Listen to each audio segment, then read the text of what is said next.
Hey everybody, I'm Agree, I'm Harrison. and this is Bottom Line Design. And this week's episode, we've got Sharif Matar here. So, Sharif, do you want to give everybody a quick summary of your origin story and how you got to be where you are today? Sure. Every time I tell the origin story, it's different, kind of like the Joker. So I will tell the origin story. I grew up in Hawaii, in Honolulu, Hawaii, and I was always interested in technology, even though I went to this very kind of artsy Montessori type school. It's called Waldorf, and they actually didn't allow for technology. But I had dyslexia, so I really struggled in school. And it was only until I was able to get my hands on kind of like a library computer and then eventually convince my school to bring in these like those huge colorful Apple computers that I was able to start playing games and doing different things where this self-learning, where sort of it unlocked my ability to sort of learn. And so I've always had this obsession with technology from a young age. And then I was deciding to go to school and I was going to go to one school on the East Coast, and then I visited Santa Clara and Silicon Valley, and just being around all those tech companies kind of sold me. And I was doing a lot of like video production, storytelling, filmmaking, and went to school in Silicon Valley and started doing marketing for tech and some of these big companies and very, very quickly realized that technology is not good. It's not inherently good. It's just a tool. And that actually there are certain things that make technology, specifically software, good and bad. And that the most of tech and software is actually pretty terrible. It's really not good. And so this process of making technology and software good is UX. And so I started learning UX and UI, and I've been working in the industry. I taught design for a while, and I've been working in the industry for many years, and now I'm director of design.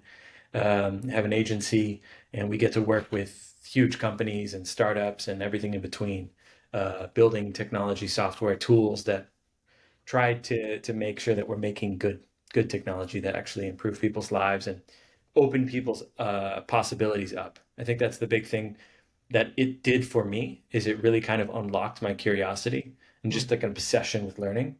And so I really see it as just this enormous enabler of potential. And so that's my origin story. We hear often and like we say it internally a lot at Numi where design will kind of like crowbar the product, and almost like reveal different parts of the fruit once you peel back the skin. And I want to know, Hmm. like, from your perspective, what was that first like fruit that you peeled with design? Like what got unlocked with design? That first instance in your life. Interesting. Like a project or just anything. It could, a project, but it could also be anything if something comes to mind. That's interesting. Actually, it was a lot of I mentioned I did animation and like filmmaking, and so I was really good at Final Cut Pro and a lot of these editing tools. And so a lot of my initial jobs were actually UI. So I was Hmm. animating interfaces. And so it was a lot of like app animations where I would do these like very specific animations and interactive sort of elements. And so I had a project where I had to do there was a bunch of static screens and I was working with another designer and I was animating different screens, and there was the app had a tons of problems with like loading and not working well. And so as we started working on the app, it became very clear to me that this specific ask originally was to make the app more beautiful and to apply these design tricks and kind of like shtick a little bit. Like it's like, Yeah. wow, kind of distract them with this cute thing. And it was very clear to me as I started working on the project that that's not what the actual problem was. And that's not what actually would have improved the app. And so as I started working with them, I was doing the work. You can only say so much because I'm early on in my career, and I'm largely focused on just animating these screens. And give And it I'm give us indicating to them, like, look, sense yeah, real quick of like, are you right out of school? Are you like in your junior, senior year of college? Like, where are you in this story? I'm yeah, I'm like a year and a half, 2 years out of college, Okay. and I had been doing marketing, right? Mm. Editing, animation, videos, like marketing for the tech companies. I was actually marketing for maybe the worst tech company in the universe, McAfee, the security software company. Just like an I was gonna evil, say meta, horrible, but I guess M's R- take the cake. R.I.P. yeah. R.I.P. John McAfee. Like Like, nobody thinks of that company as good because the software and the security tools are just so horrendous. But um, I had got a project, a side project, and it was to it was to do this animation work, and I was doing very much UI. It was user interface. And so the first peeling of that was seeing that, okay, the specific asks and people's intuition about what design is and is about is not actually very accurate. And while it's very understandable, like why people expect, X, Y, and Z from design, typically very visual, typically sort of just aesthetic, sort of static requests for these kinds of things, that actually the real value of design, and in the end, the real value of the work that I did, was in creating a sense of understanding. So the motion that I did tried to create a connection between each screen. If you just had a slight transition where you had one screen where the motion of the screen transitioned as opposed to just it going static blank to the next, the user would intuitively understand, the placement of the menu goes up, or the screen, you go deeper in by sliding right over. And then even on the loading, right, where people are just waiting in between, you're actually creating a sense that the system is working, right? So you click an action and you get this feedback, this very subtle feedback that, yes, the system acknowledges, right? We're giving feedback that we acknowledge that something took place and it's working on it, right? We're bringing it up. And simply by giving someone something to know that the system is working for you, Hmm. it totally improved the user experience of the app, Oh, I because now love you're having feedback and you're willing to wait longer, you're willing to put up with yeah. yeah. nonsense because you understand, number one, what's happening, and number two, you understand that the system's working, it's doing stuff for you. And so these subtle feedback loops are so imperative. And so I learned those two things. The first thing that really struck me is that most people don't fully understand, at companies, at businesses, when they're talking about design, they don't fully necessarily understand the real value of design, right? They have a picture in their head. And the second thing is that the value of design can often be in these subtle explanations where people, number one, understand where they are, and number two, they're willing to be understanding if you just give them confirmation that like something's happening. So Yeah. often you just are interacting, and half the time you're just sitting there. It's like, am I going somewhere? Is wasting my time? Is something happening? So these That's subtle things give people calm and confidence, and they actually improve the user experience. I love that. So two notes on that is like, so what you're saying is the first time that like design really unlocked the product, and the customer experience, it sounds like, is allowing people to like through your animation work, people had a sense of where they came from and where they're going in terms of navigation, in terms of like architecture. And then the second thing that comes to mind is, do you all remember when AIM got started up and you were connecting to the actual internet, that little Yeah, bar? That is probably the first instance that I can recall of an indeterminate state giving uh status updates through microcopy, and it was dynamic, right? So it was like yeah. maybe like 3 to 7 steps around there. It was like connecting to doing this, and It or like, said what it's doing, and it was yeah, gibberish, but it made you I feel had no better. idea what it was. Yeah. Oh, that's so true. It's like Yeah, giving product like soft skills, right? You're like sort of That's good. just be proactive when you communicate to your stakeholder that you're working on Yeah. something and don't leave them in the dark. And suddenly your stakeholder, the customer, is like a lot more patient, right? And it on one layer is like good design, but then it's also just like that's how good work gets done, right? Is that you like let someone know that you're actually doing the work, Yeah. so That's that so they're true. not like they don't feel like they have to micromanage you or they get frustrated. What's the status? What's going on? Yeah, yeah, It's like I some love that you said soft skills yeah. because so much of tech is like you think, oh, it's technology. It has to be instant, concrete, rational, logical. You remove all the fluff. And actually, the truth is it should be the opposite. You need more soft skills because you're interfacing with something that is inherently cold and not human. And Right. so what you need to do is you need to introduce excessive amounts of soft skills, which are human soft skills. I mean, humans are interfacing with these things.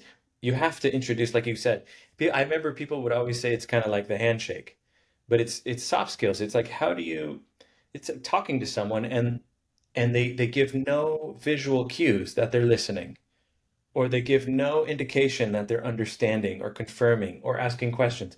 It's just like that conversation wouldn't last very long. And when you leave, you'd be like, oh, you know, I was talking to Greg and I'm pretty sure he's a sociopath or he may be trying to kill me or something, because And it's well, I just want to say on top of that, like it's so weird because like one of the things that I think about is how these soft skills, the way they manifest in products, sometimes they even leave like a generational signature. So like I Hmm. don't know if you guys have noticed this, maybe it's because we're interfacing with a lot of the tools that came up from this particular generation, but software technology that was like produced from roughly like that was popular and trendy from roughly 2008 to 2014 has a very hipster dialect to its microcopy, Yeah. Hmm. right? Where it's like you go into the API documentation. I don't want to name names, right? But like you go into the API Do documentation, it. it's like cowabunga, dude. Like cowabunga, dude. Like if you want to check out your auth code, you got to be chill with the homies, okay? Don't don't be making us like get you through the App Store review process and have to like really break some tough news to you, buddy. And you're like, this is an API. I actually kind of want it to be a little cold and rational because like I'm Right? trying to Yeah. copy paste this into my VS Code, right? And sometimes it's like that it's like weirdly like even the soft skills, like while it was built by developers, those developers were working in a certain cultural context, Yeah. and that cultural context determines like, if the product was built in Williamsburg, it's going to have like a weird Williamsburg dialect to it, uh, Totally. in the way that it's letting the user know, hey, we're working on it, right? That reminds me, like, in like now that we're on the subject of like soft skills in software, which I love, which also maybe could be like a blog post, Oh, right? totally could be, yeah. But the first thing that comes to mind when you brought up, back in the day is like I feel like our parents, uh, and like maybe the later stage like Gen X, they were very much the okay generation. Like you send this like paragraph or you send a sentence like spilling your heart out to like a girl that you like on AIM or something, and they're like, okay. And it's like then your next question is like, are you okay? Like, did I do Are something wrong? you But good? but now it's like you can send something, and then you can just double tap and leave a heart or leave a thumbs up or say haha or leave an exclamation. And just that little acknowledgement of having a range of like reaction, like micro reactions, it just brings you a lot closer in that conversation, even though there's that digital divide. Okay, I actually have a weird example of this one, Sharif. Uh, on the Stripe dashboard, can Yeah. anybody tell me first of all how much Stripe does in annual revenue? No. The answer is $7 billion. They do $7 billion in annual revenue. About like 50% of that goes to fighting fraud, which is also nuts. Or like Yeah, Really? yeah, like payments processing companies, the margin profile, this is bottom line design after all, is they're weird because like about half of it goes to basically them paying out people who got defrauded on their network and And dealing it's with been like that way ever since PayPal. I mean, it almost put PayPal yeah, out of business in the beginning. Yeah. yeah, yeah, exactly. But like Stripe on their dashboard, so massive company, right? Like as professional as they come as companies, as legit and established as they come on their dashboard when you log in, if you like have access to say instant payouts, which is I guess like a privileged feature that they have for only some customers, they'll write, they have written, we're excited to offer you instant payouts exclamation point. And I saw this like the other week and I was like, this is mundane now, right? Like generationally again, like as millennials, like it's so typical for us to see exclamations in the point, like the exclamation is the new period. And the period is the angry Right. exclamation point basically online, right?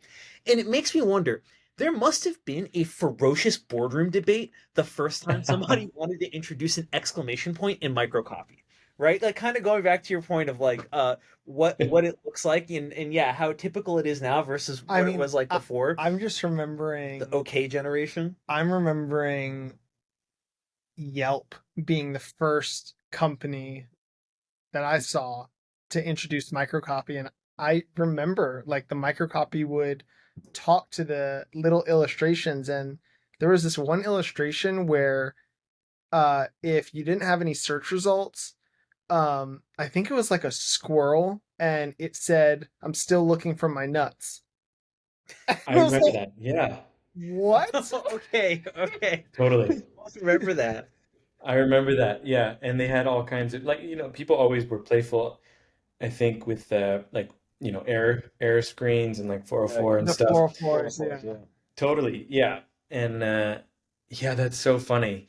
I And think Amazon's now is actually delightful, not to like, commit genocide against the word, but The like dogs. it's it is delightful. Basically, if you have a dog at Amazon, the first day that you bring it, a photographer takes its photo, and then it goes into a bank of like 1,000 something dogs that cycle out every single refresh of a 404. I mean, it's oh, that's awesome. Okay, but that Yeah. so that actually begs like that totally begs a question, which is like if you get fired or laid off at Amazon, does your dog? yeah, yeah, does someone have to like write us? It was No. was there a script that they Yeah. wrote that there was like, listen, like John no longer works here. We got to delete like Captain Maverick from like the database because we can't be having old employees like dogs showing up in 404 screens. I think by the way, Sharif, that the custom 404 screen is the exposed brick wall of the internet. It's like artisanal. It's like little delightful touch, right? Because you can't do anything and it doesn't have to be functional. Yeah, yeah, All exactly. all it has to do is Even if it is totally professional, meaning like it's like functional or like not sort of thought of, that says a lot about the company, right? yeah. Like, are you allowed to even work on that page as like, to like add some life or Oh, yeah. creativity? So it's not even just like the style of the page. It's like if it's not, you know, Oh, interesting. So you're uh, saying made like playful that way. it's a signal of what the company culture is if they're even addressing the 404 page. If they don't, it's Exactly. like, hey, you don't care. Well, so okay, this is a question then is like what is the right level of investment in a 404 page by company state? And what are the Mm. milestones? What are the milestones that unlock this much more investment in the 404 page is justified? Yeah, when do you get to earn the right to work on a 404 page? Is it Series A? No, so actually, you'd be surprised. A lot of times, in my experience, you give error handling and error states to some of the junior designers. Mhm. And so things like, but actually, depending on the site, for example, if it's e-commerce and it's a error page or a 404, you're talking about huge impact. And so it could potentially be a redirect towards the store, where especially if products are getting taken off or pages are getting switched Mm. out or removed often, it's actually quite often that someone may re-land on that page if they saved a link or however they landed on an error page. And then there's smart redirection, right? Where you have a simple saying, hey, check out this collection, or go back to the homepage, or whatever, redirect you to somewhere useful, get back on track, or even search. If you handle that well, most pages are just sort of static dead end, right? Sorry, we lost you. But if you can redirect that well, you can actually make that fairly valuable. And then I would say that that's easily, if the company's just thinking even subtly about that, that they could justify that very easily.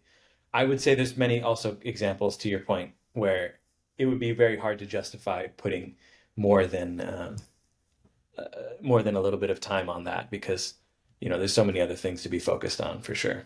And what you're a founder yourself, and if you want to talk a little about that drone company that you had founded, like we'd love to hear it. What were some of the things that you were focused on early on when it came to design challenges? How did you, in this in the vein of like what we're talking about, how did you prioritize what to work on first? Yeah. Well, I was going to ask first, what is the right amount of exclamation points to your point, your question earlier? I think Because it's in an email, I'm constantly stressing out. Where if I Right. have more than one exclamation point, I feel like it's way too aggressive. It's like because it's playful if it's if you don't have one exclamation point, then you're a little bit cold and dead inside and like someone hurt you. But if you have like two or three, I feel like you're overdoing it and it's like coming on too strong. What's the right amount of exclamation points in your view? I also Just think that like our generation. right. I mean, so this is I have struggled with this personally because the reference point I have is that I went to a Catholic school for college. I'm not Catholic, but it was a Jesuit school, and so a lot of the interactions were with people who were like far along in their spiritual path, right? Mm. And one thing I always remembered from them is that they never, ever, ever, ever responded to an email with an exclamation point, and yet you could always feel them smiling in their email. Oh, I like that. Whoa. So, But is yeah, that because you knew them? I don't know if it's just I think that like knowing that like that's an interesting question. I don't know. I don't know, Okay. but I remember being like why don't they ever use exclamation points and then two being like, well, if I just like introspected on my interior life for 4 hours a day for 30 years, like I probably also wouldn't need Yeah. exclamation points to communicate my warmth over freaking email, right? But then two is that to your point, Sharif, what is the right number of exclamation points? Have you guys noticed that like we live in a time of exclamation point inflation? That like it used to It be means right. less.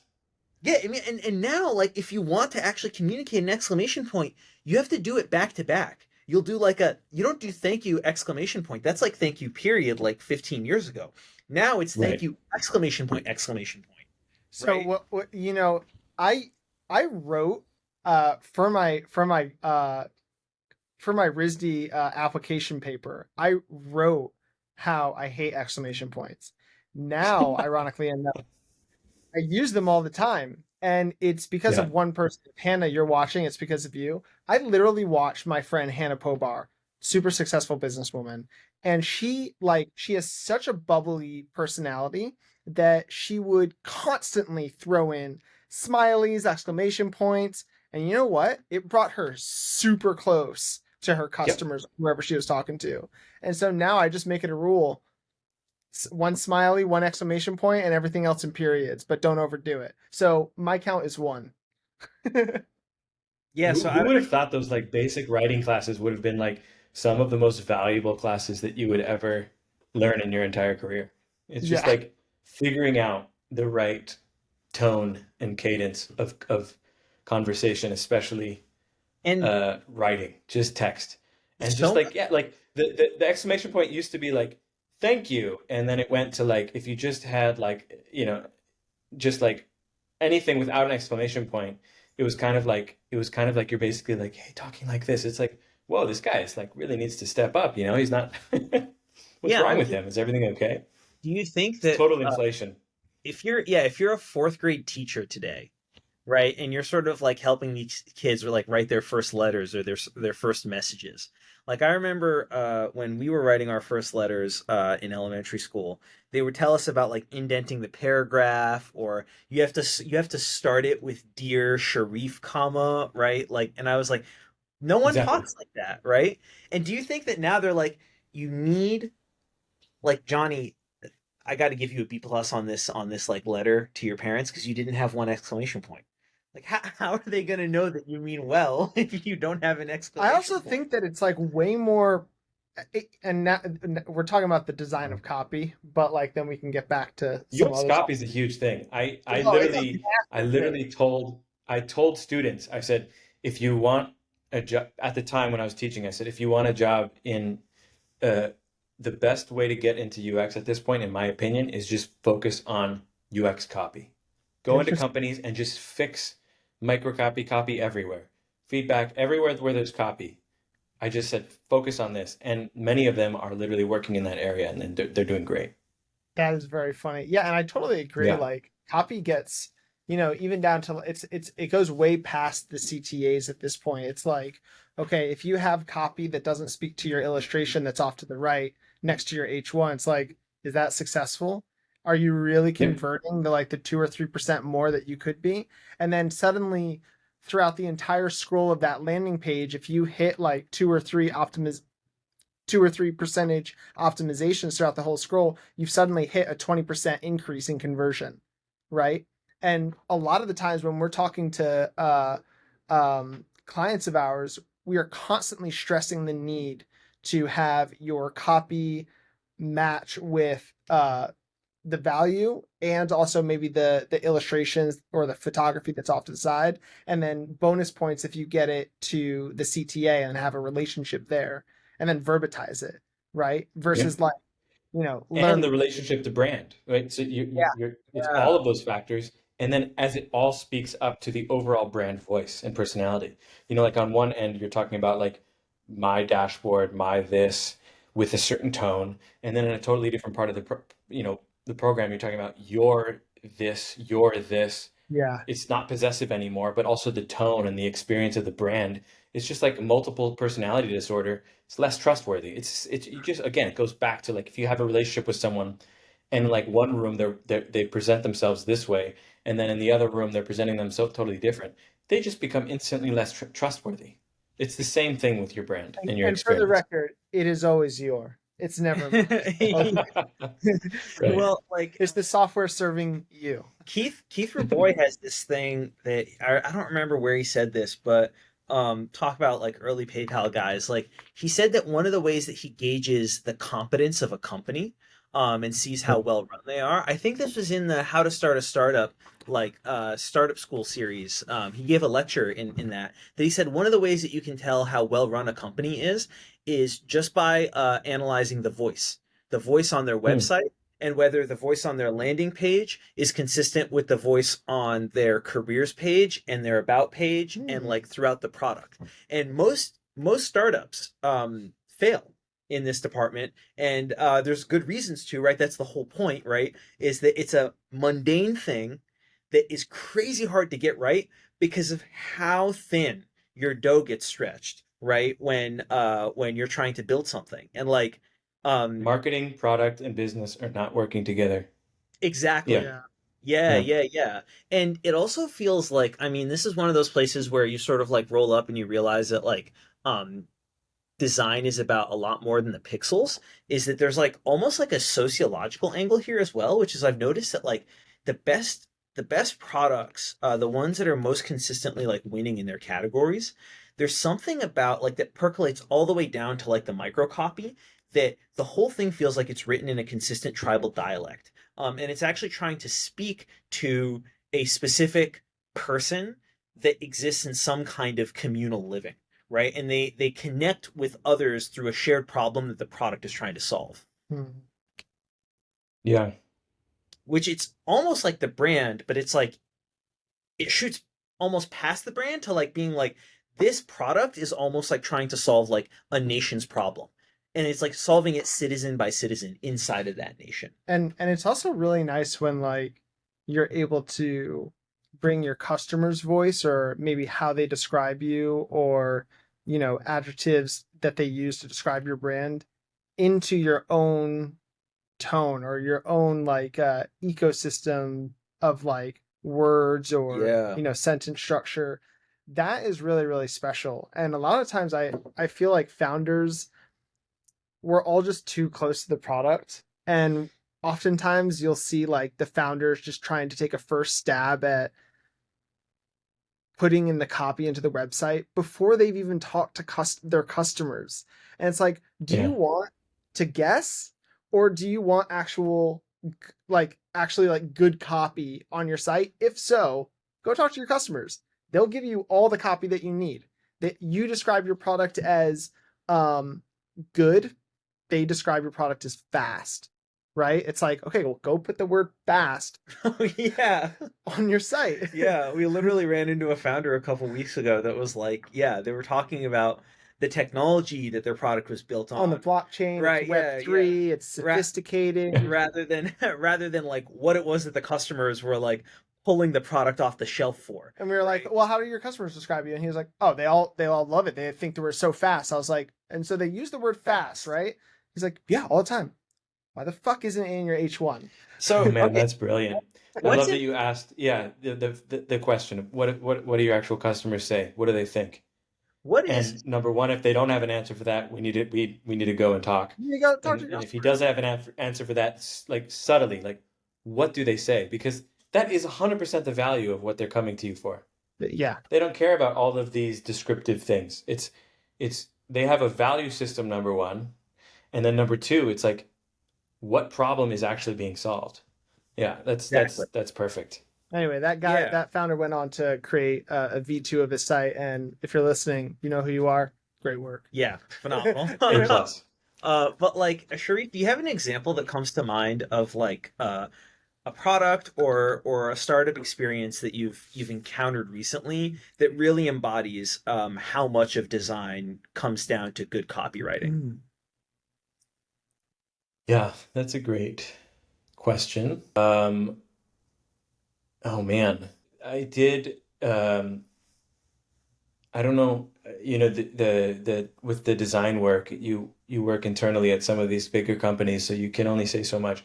But I did some ad testing, internal ad testing work for Google using artificial intelligence, um, and you really, really see clearly the effect of copy and how big of an impact it is, even just removing a single word from a sentence or, including the right point of view or focus, Hmm. just subtly, just with a few words when you're talking about ads, because because ads are just like so telling, right? It just you're talking about attention, right? Like for better or worse, the whole most of the internet is built on largely advertising. That's the business model for much of the free internet that we think of today, right? For better or worse, right? And so most of the products and services that we use that sort of improve our lives, they're free because they need our attention and so that they can get our attention and sell that to advertisers.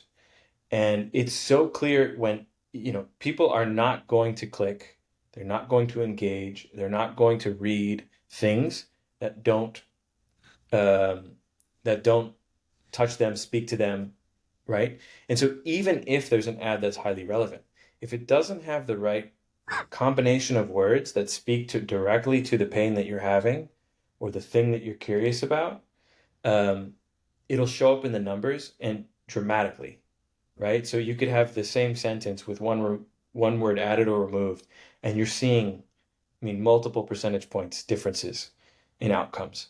And so You know, when you see that, you really cannot deny that there's just this a massive impact, and the biggest companies from from from Google to Meta to all the biggest companies, they know this and they know that that's the game, right? Amazon. I was just gonna say 2 points is like, I you see this a lot in like advertisements on like, Wall Street Journal or really any like news publication. But if you were to look at, let's say, The Economist or the New York Times or the Wall Street Journal in the morning, and then if you were to press refresh in the evening, all the same articles are there. Everything is the same, but the copy has changed 100%. And I would guarantee, like, anyone listening to this podcast right now, go ahead, go into your Apple News app, just look at what's there, press refresh, and then set a timer for like 5 hours. 5 hours, I guarantee all the headlines have changed for optimization. Oh yeah, All of them. Oh wow. yes, such Yeah. a Yeah. thing. Yeah. I thought you were gonna. I didn't know what direction he was headed in at first because I was like, I have seen headlines change. Was it like about to be like it's a different audience reading in the evening? And a But lot like of no, times they're a lot shorter and a lot yeah. more divisive. Yeah, You yeah. know? And you actually like you can see in the fossil record, right? In the Yeah. sedimentary record that you'll see like the shortened URL of like the slug for the Yeah. Whoa, article, wow. right? Oh yeah. And then it's a little bit more inflammatory. It's a little bit more Yeah. sensational of a title in the headline. So it'll be like inside this influencer's life. And then like that's like the slug you see in the URL, but then you open the article and the headline is like everybody hates this influencer. Like look at why check out their life. And you're like, okay, clearly like this is not Who's getting more clicks? yeah, yeah, yeah, Yeah. exactly. It's clicks. Yeah, I think Netflix is the one that really put this at the forefront because they obsessively. So interestingly enough, they're not ad run, or they weren't, and um, they obsessed they obsessed over this of getting people to engage with content, where they will ask those questions in the beginning. A few questions about your interests, the types of content that you're interested in, and their algorithms early on. This is years before this became as popular. I would say the only other company that was doing as well is like maybe Amazon with the similar recommended products. Netflix obsessed over this algorithm, and it became insanely specific, even with such limited information, right? So they didn't care about what other companies cared about, a lot of demographic information. They cared about a few things. If you like the show Friends and you know this movie and X, Y, and Z, they know for sure that you're going to like this kind of thing. But then what they did was, so they got really good at showing you the kinds of things that you would watch. But then what they did was they actually took the images for all of the previews and Yes. they totally switched it. And they would switch it multiple times often, and they would show you the same stuff with different images. And they would literally run tests on all of those, and then they would refine the type of image. I mean, it would be a totally different show. Like you would watch one show and it's like a slasher type, guy, with like a knife in the front. And then they would test out a different version where it's like this, like on a lake, and there's like a small family in the distance, like a Or beautiful they'll sort of like cycle portrait. through different actors to see which actor you identify Yep, most with. that's You exactly it. Different actors, different everything, and they would just test, and then they would refine it based off of your engagement, and they would Yeah. say this is the best clip art. This gets the most engagement, and they could just fine tune it just like that. It was just And I like it was masterful. and it, Yeah. yeah, the thumbnail one is actually the one of the most interesting examples of this because it was part of their personalization was them personalizing the thumbnail. I remember them reading somewhere, this must have been like almost a decade ago, that when Netflix was doing these tests, one of the things they found was like a common pattern was that the thumbnail that they picked would oftentimes either feature a character who looked like you or one who they thought you would be physically attracted to. Wow. Yeah. And so like I noticed this like my sister and I have we're on the same Netflix account and the thumbnails that we get recommended when we're on each other's like profiles or whatever are very different. And they kind of like roughly fall into that persona like set, right? So like oftentimes I don't know, like you'll see like in one demographic it's like you're getting one set of thumbnails, and then if you're in this other demographic, and I don't even think they know exactly, like you don't sign up and say like I'm a male aged late 20s or whatever. It's more just like They can know all of that from the questions of the movies that you like and the shows. exactly, They exactly, tested it, they compared it. They said, we are more accurate at determining age, gender, all these different specifics, even like where you're from, if we just focus on the content that they're interested in, than if like they input it, because they could actually pinpoint it and they could match it up. Correlation design is a really, really trippy field of study because And like I think like the closest discipline to it is data science, right? Yeah. The data science team at Target, it was either in like the early 2000s or the late 90s, but it was when data science was like kind of really coming on the scene. Was that the And pregnancy thing? Yeah, yes, yeah, yeah. it is wild. Yeah, Yeah, like tell that story.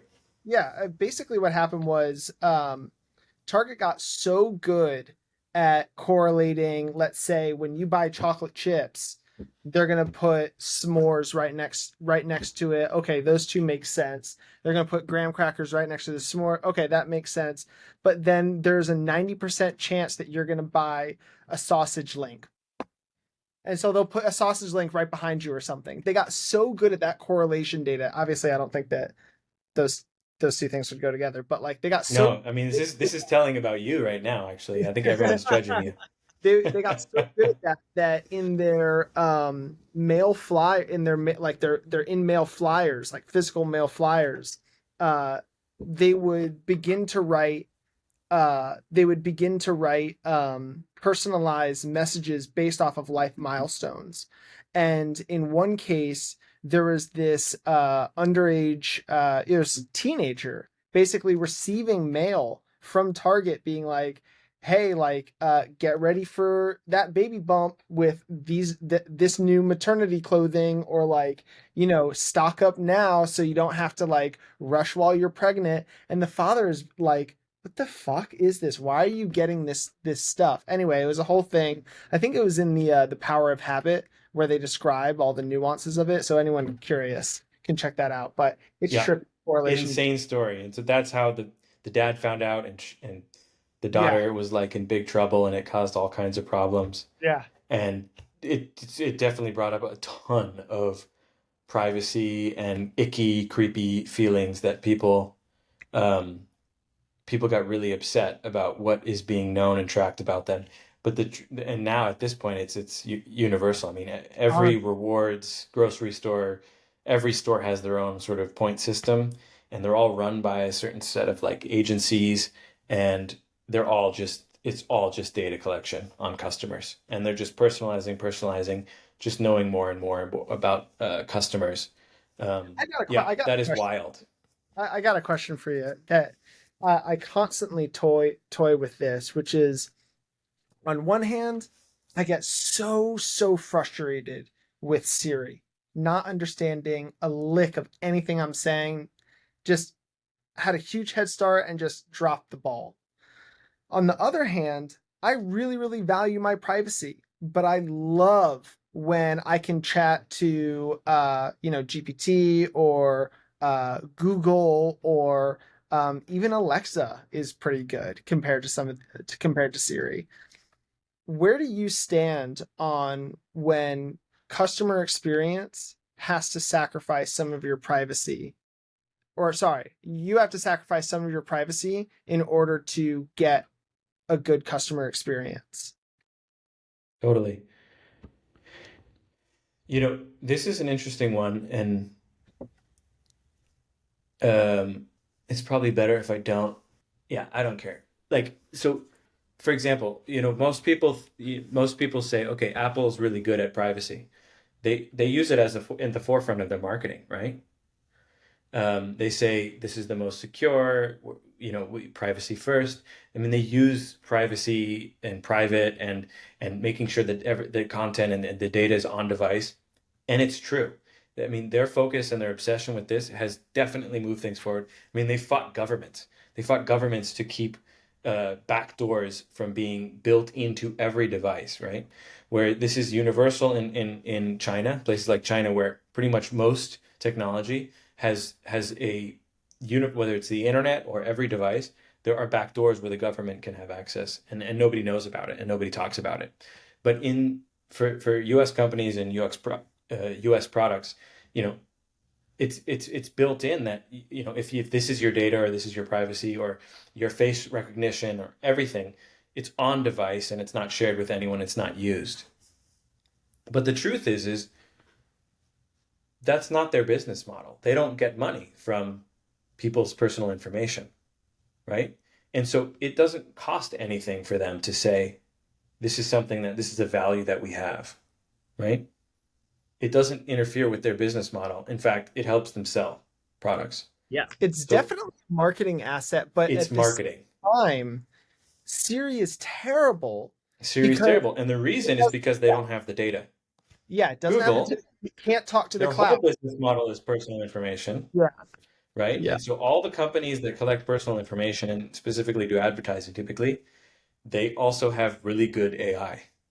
It's not a coincidence, right? Yeah. It's just a ton of content that is shared, and even if it's anonymized, right, in different ways and used and leveraged, it's free content, it's crawled, it's analyzed, and they're able to just better understand when somebody asks a question, if you're asking a smart assistant a question, but also the answer that it gives you, right? It intuits and makes connections that are actually realistic based on the amount of data that it's trained Yeah. on.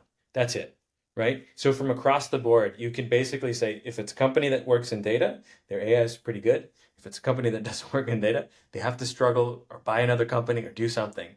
So that's the case with Apple, right? They have to basically figure out a way to solve that because their business model and their specialization, they've tried even certain things on the web and that's just not that's not their forte, that's not their focus, right?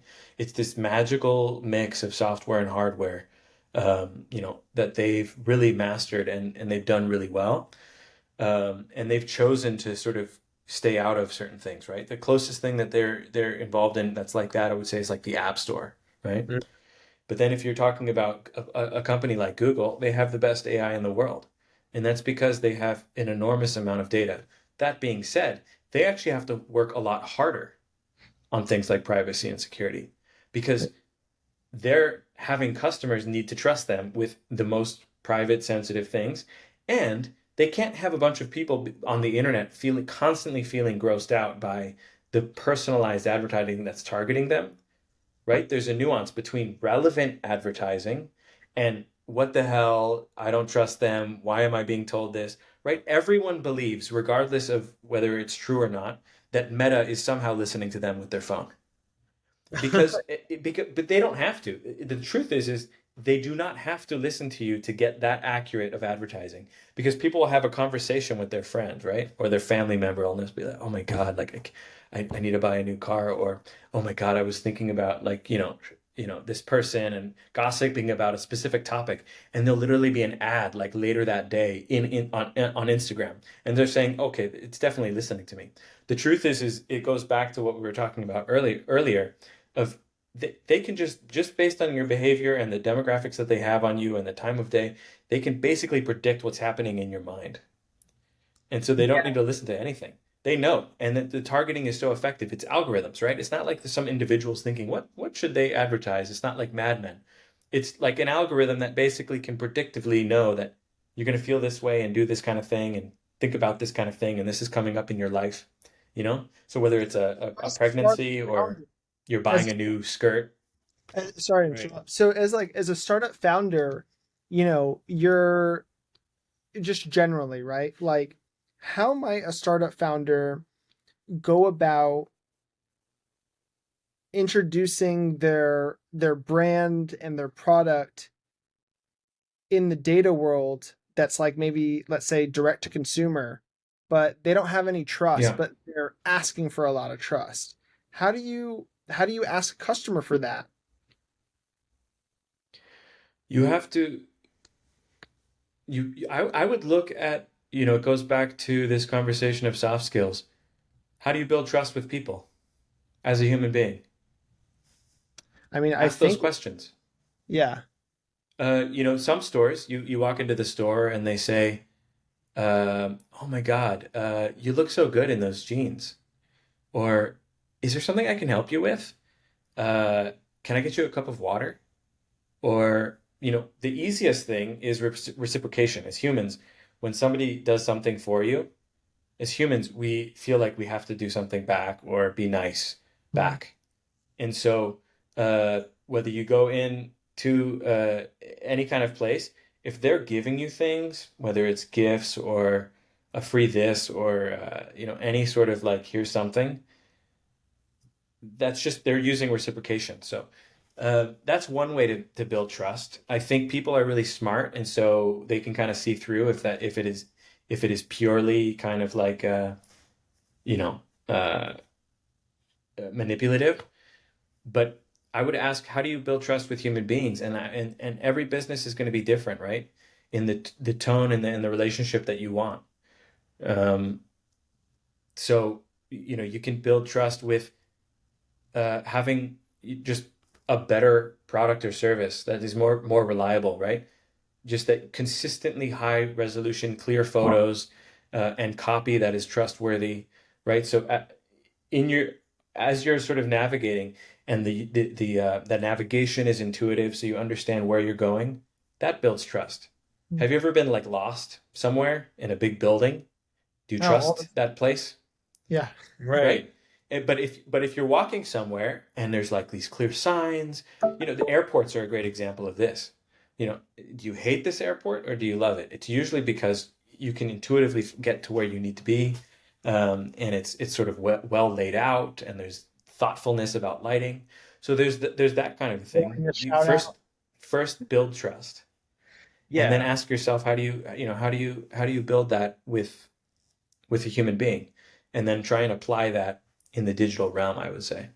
Totally. And I wanted to discuss something that you also brought up first time we connected.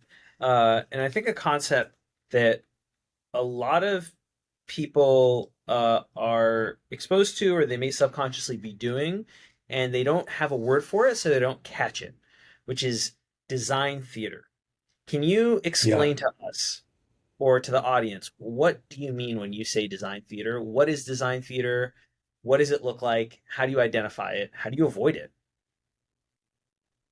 Yeah, I think of design theater a lot, um, and it's good and bad.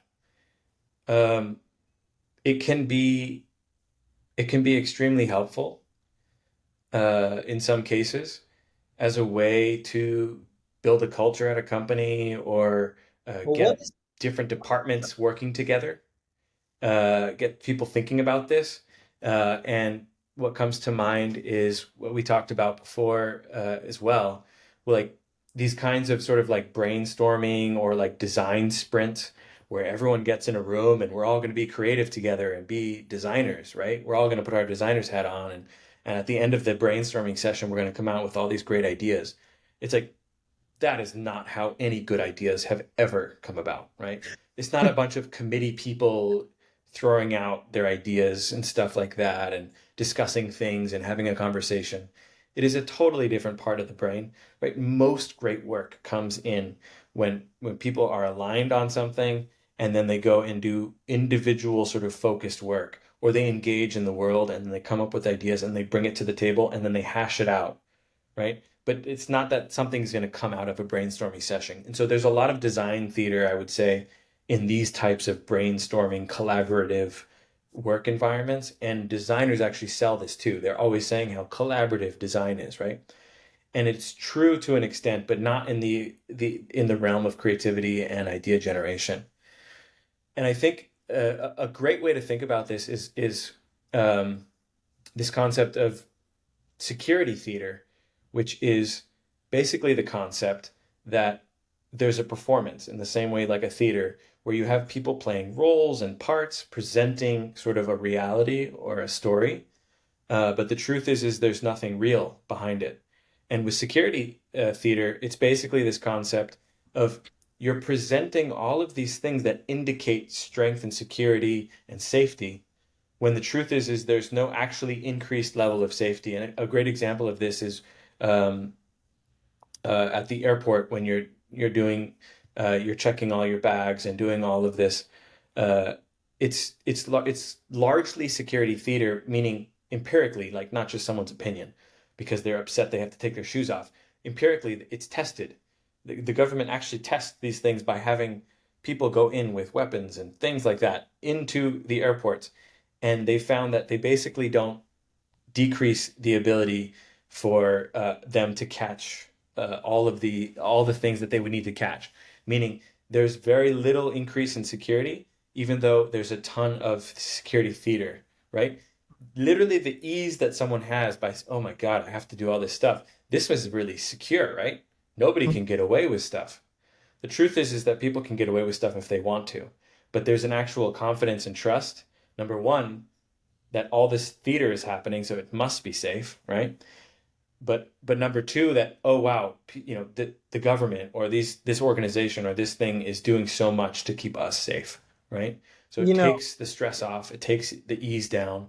And so design theater, I think, is similar, where it's performative in that there's nothing substantively valuable about it, but that it potentially provides value in that people feel involved, people feel like actions are happening, things are taking place.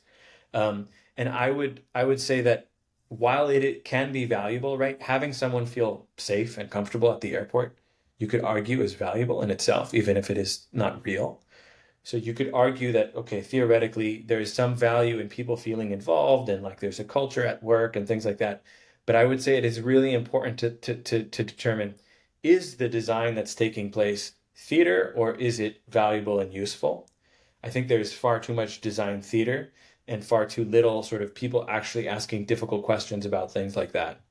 And then there's also design theater as the presented to the end customer, the end user, or whoever is using and engaging with the company. And so there's all kinds of performative things that you can do to increase the quality of the experience.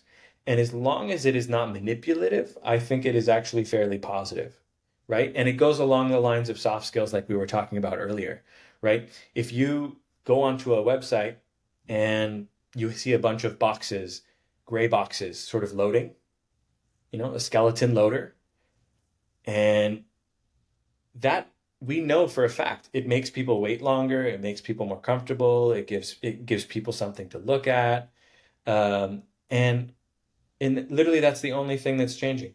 Or, on the Uber app, just by seeing the little cars kind of drive around and then yeah, seeing it kind of on the way, even if like you were to call a taxi cab and they were to literally come by sooner than than Uber, people actually prefer the Uber because and that was the real sort of solve that Uber fixed. It was this design theater of, we're on our way, we're coming, like for sure, like this car you can see on a map is coming to you, right? As opposed to just like getting on the phone or doing something like this and just hoping that someone's going to show up and having no signals or no feedback or no anything, no Yeah, confidence yeah. that things are sort of taking place. And so you're design theater, I think, is a great sort of concept to sort of explore and ask, both as a designer, but also to potentially implement to improve your products and services. you're gonna say Well, something. I was gonna say on the subject, a really funny example of getting bitten by this theater or not realizing that you're watching Kabuki is like the I had a friend tell me that his friend wrote his entire senior thesis of his college, doing almost like an analysis of Uber availability and its impact on pricing by district or like by area in a given city and across various Hmm. cities in the country. And his methodology was that he would open up the Uber app and basically drag the pin to like another city or like a neighborhood in a city and Hmm. see how many cars were on the app screen. And like he was maybe weeks out from having to submit this thesis that had been like vetted by his professors and all this stuff. And he got a hold of someone on the Uber team and explained his methodology. And the guy was like, "Yo, you know that's all just like made up." And he was like, "What?" And the guy was like, Like all the cars kind of hovering around before yeah, you yeah, yeah. order. Yeah. Yeah, he was like, we don't obviously we're not gonna let you like strip mine like our supply and see exactly where every individual car is. That would be like a terrible like Yeah. breach of But it's privacy. And almost deceptive.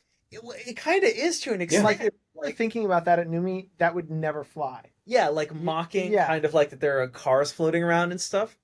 Yeah, but he wrote an entire thesis. I mean, Uber specifically has gone to court for things far worse than that. yeah, Right, right. sure.